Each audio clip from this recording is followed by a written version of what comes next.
नत्वा सरस्वतीं देवीं शुद्धां गुण्यां करोम्यहं पाणिनीयप्रवेशाय लघुसिद्धान्तकौमुदीं।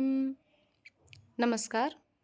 आइए आज हम लोग लघु सिद्धांत कौमुदी का संज्ञा प्रकरण पढ़ेंगे।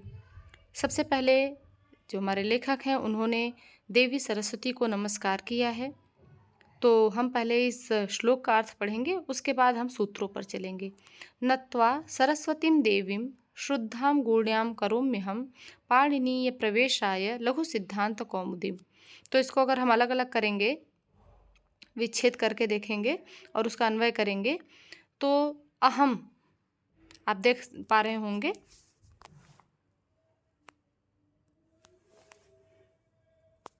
अहम यहाँ पर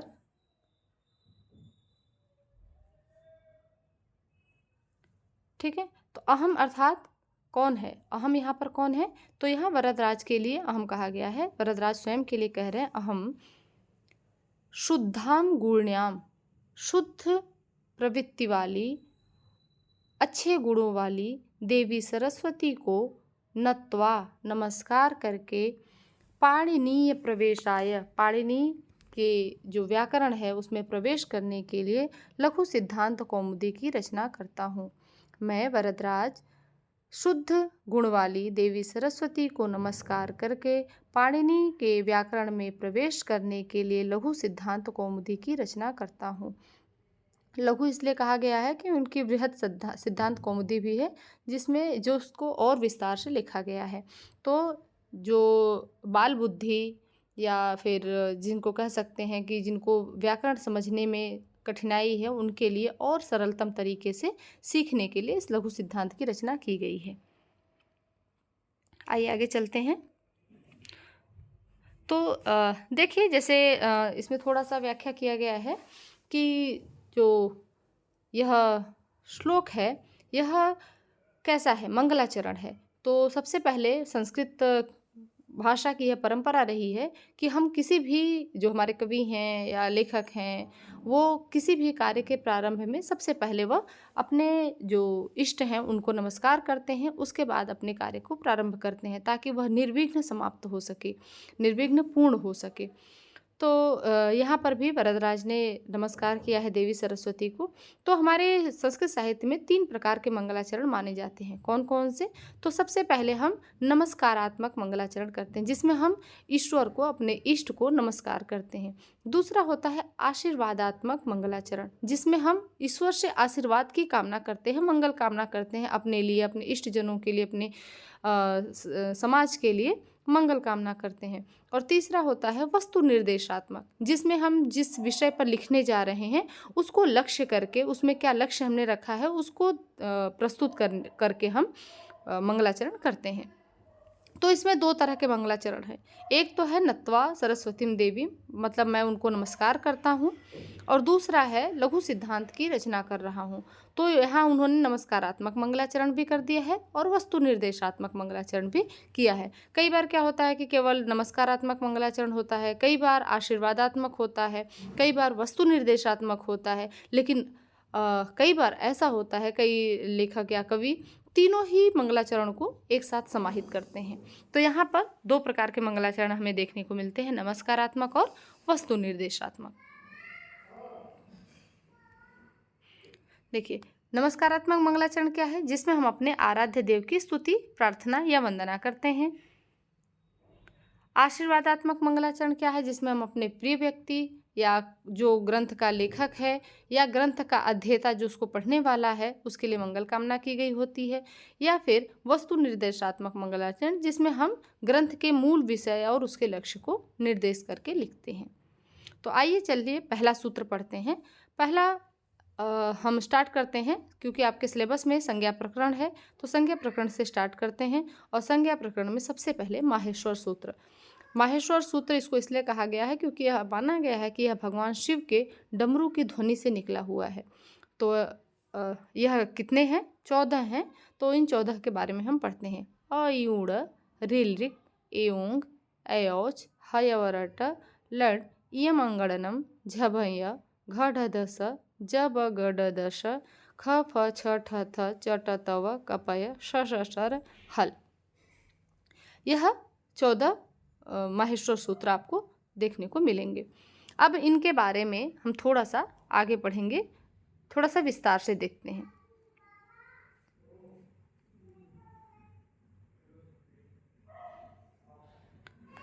देखिए, अ ई उ यह 14 सूत्र किसकी कृपा से प्राप्त हुए हैं? महेश्वर अर्थात भगवान शिव की कृपा से प्राप्त हुए हैं और इनसे अण आदि प्रत्याहारों की सिद्धि की जाती है। इनके अंत्य वर्ण इत संज्ञक हैं।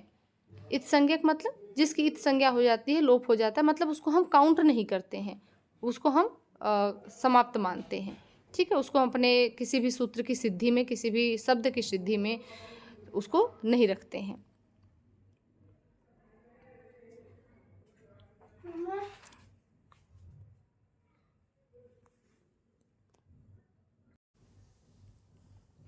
इसमें देखिए जो 14 सूत्र हैं उसमें पहला है अ ई उड़ रील रिक ए ओंग ए औच।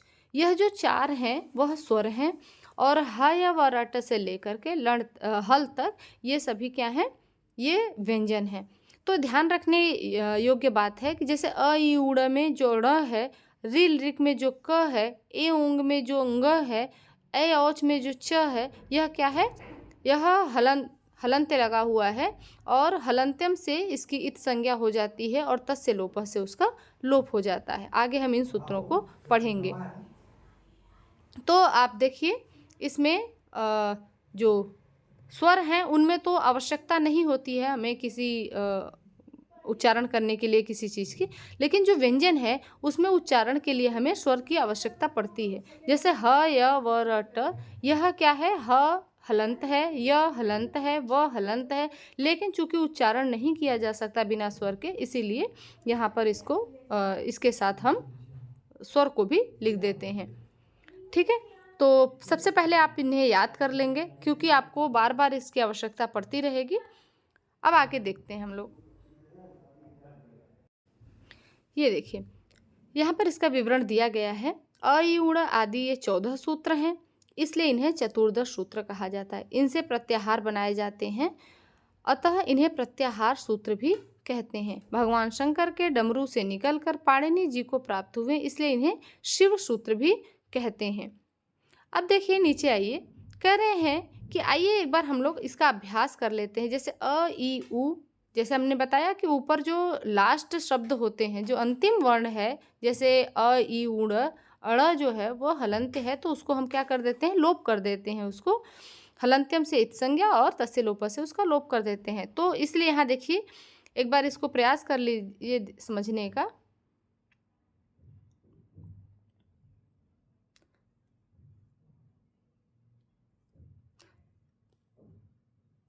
यहाँ देखिए जैसे अ ई उ, यहाँ पर से ड़ को गायब कर दिया गया है, लोप हो गया है। री ली, यहाँ क को हटा दिया गया। ए ओंग, ङ को हटा दिया गया। ए औ से च को हटा दिया गया है।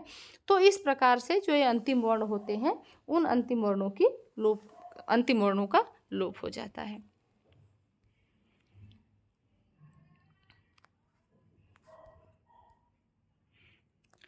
आगे देखते हैं, जो पहला है वो है हलंत्यम। उपदेशे अंत्यम हलित स्यात्, उपदेश आद्योच्चारणम सूत्रेषु अदृष्टम पदम सूत्रांतराद अनुवर्तनीयम सर्वत्र।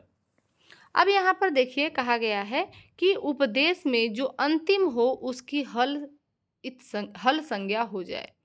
ठीक है, जैसे हल इत संज्ञा स्यात्, हम बताए थे कि जो अंतिम वर्ण होगा उसकी क्या हो जाएगी? इत संज्ञा हो जाएगी। अभी आपने पढ़ा था, इसके ऊपर मैंने बताया था, उपदेश अवस्था में अंत्य हल इत संज्ञक होता है। अब कैसे? तो इस सूत्र का क्या कार्य है? तो जो हल हैं उनके अक्षरों की इत संज्ञा करना। जैसे अ ई उड़, तो जो ड़ है उसकी क्या करेंगे? हल संज्ञा कर देंगे। इस सूत्र से, किस सूत्र से? हलंत्यम से उसकी इत संज्ञा हो जाएगी और आगे आने वाला सूत्र जो तस्य लोप है उससे उसका लोप हो जाएगा। तो इस सूत्र का क्या काम है कि जो उपदेश अवस्था में है उनकी इत संज्ञा करना। तो उपदेश अवस्था में इत संज्ञा किसकी करनी है? जो अंतिम वर्ण है, जो हलंत्य है, उसकी इत संज्ञा करनी है। उपदेश किसका किसका होता है? तो भू आदि धातु, आगे आप पढ़ेंगे जो भू आदि धातु है, धातु रूप आप पढ़े होंगे, तो भू आदि धातु अयुण जो सूत्र आप पढ़ रहे हैं उसकी, उड़ादि सूत्र की, वार्तिक की, लिंगानुशासन की, आगम की, प्रत्यय की और आदेश, ये सभी क्या है? उपदेश माने जाते हैं। तो उपदेश अवस्था में जो अंतिम हल होता है उसकी इत संज्ञा होती है। जैसे अ इ ऊण में ड़ क्या है? अंत्यवर्ण है, इसीलिए इसकी क्या होगी? इत संज्ञा होगी और इसी का लोप हो जाएगा। आगे देखिए, अगला सूत्र है अदर्शनम लोपः, जो हमें दिखाई न दे उसकी लोप संज्ञा हो जाए। ठीक है, उसका लोप हो जाता है। तस्य लोपः, जो जिसकी लोप संज्ञा हो उसका क्या हो जाए? लोप संज्ञा हो जाए। इत संज्ञा की जो जिसका जो इत संज्ञा है, जैसे हलंत्यम से मैंने कहा ना, हलंत्यम से इत संज्ञा और तस्य लोप से उसका लोप हो जाता है। आदि रत्येन सहिता, देखिए सूत्र महत्वपूर्ण है। जैसे कई बार आप लिखते हैं ना, देखिए जैसे आप लिखते हैं डॉक्टर, DOCTOR, ठीक है, लेकिन आप शॉर्ट में क्या लिखते हैं? डॉक्टर, ठीक है, ऐसे लिखते हैं। तो यह डी क्या है? यह पहले का, और यह जो आर है वह अंतिम है। तो पहला और अंतिम यह मिलने से डी आर लिखने से आपको बीच का भी जो OCTO है उसका भी यह बोध कराता है। इसका इस सूत्र का भी यही अर्थ है। यह सूत्र भी कहता है कि आदि में जो शब्द है वह, और अंत में जो शब्द है वह अपना और अपने, जैसे देखिए अंत ए नेता, मतलब जो अंत में है उसका भी और जो मध्य में है उसका भी और स्वयं का भी यह बोध कराता है। यह जो सूत्र है वह अपना, मध्य का और अंतिम का बोध कराता है। प्रथम और अंतिम तो होता ही है, लेकिन यह अपने साथ साथ मध्य वाले का भी बोध कराता है। यहाँ पर इसका हम अर्थ देखेंगे। अंत इत संज्ञक वर्ण के साथ, अंत इत संज्ञक वर्ण जैसे हमने बताया ना, डॉक्टर में आर क्या है? अंत्यवर्ण है, तो उसका भी और उच्चारित होने वाले आदि वर्ण जो पहला वर्ण है उसका, मध्य के वर्णों का और अपना भी बोध कराता है। तो जो डी और आर है यह दोनों अपने बीच का जो OCTO है उसका भी बोध कराएगा और स्वयं का भी बोध कराता है।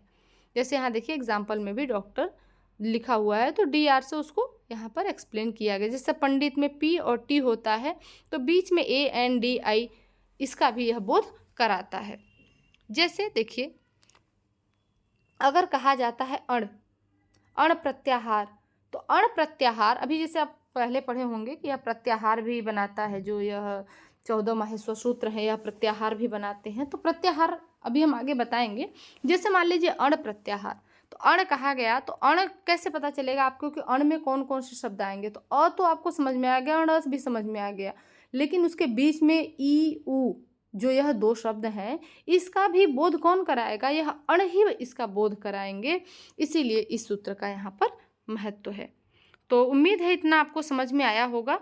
थोड़ा सा एग्जाम्पल और आपको बता देते हैं। देखिए यहाँ पर अण आदि प्रत्याहारों को साधने की प्रक्रिया। अब देखिए अण मैंने बताया था अ इ उण ऋ, यह क्या है? यह माहेश्वर सूत्र है। इसमें इन्हीं सूत्रों के आधार पर प्रत्याहार बनते हैं। अब मान लीजिए जैसे आ जाए कि अच प्रत्याहार, अच प्रत्याहार, तो आप कहेंगे अभी तो हम अण पढ़े अ इ उण, तो उसमें ई और ऊ का वह बोधक है, बोध कराता है कि भाई जो आदि रत्येन संहिता सूत्र है वह अपना, अपने मध्य का और अंतिम का भी बोध कराता है।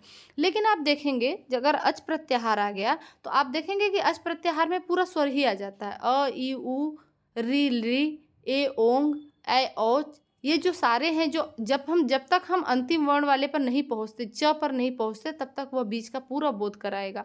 तो अच प्रत्याहार में हमारे अ इ उण, लेकिन ध्यान रखेंगे जब प्रत्याहार हम बनाते हैं तो उसमें जो अंतिम वर्ण जो हलंत होता है ना, जैसे अ इ उ ड़, फिर हम ड़ को नहीं लेंगे क्योंकि उसका ऑलरेडी लोप हो चुका है।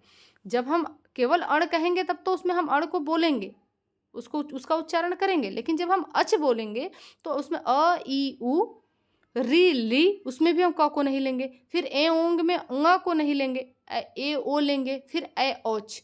तो ये हमारा टोटल जो अच प्रत्याहार में यह सभी बन जाएंगे, अ ई उ, री ली, ए ओ, ए औच, इतने ये बन जाएंगे। तो इस तरह से प्रत्याहार बनाया जाता है। तो उम्मीद है यहाँ तक आपको समझ में आ गया होगा। आगे की कक्षा में बाकी इसको जो प्रत्याहार है इसको हम सिद्ध करेंगे, एक बार और उसको अच्छे से समझेंगे।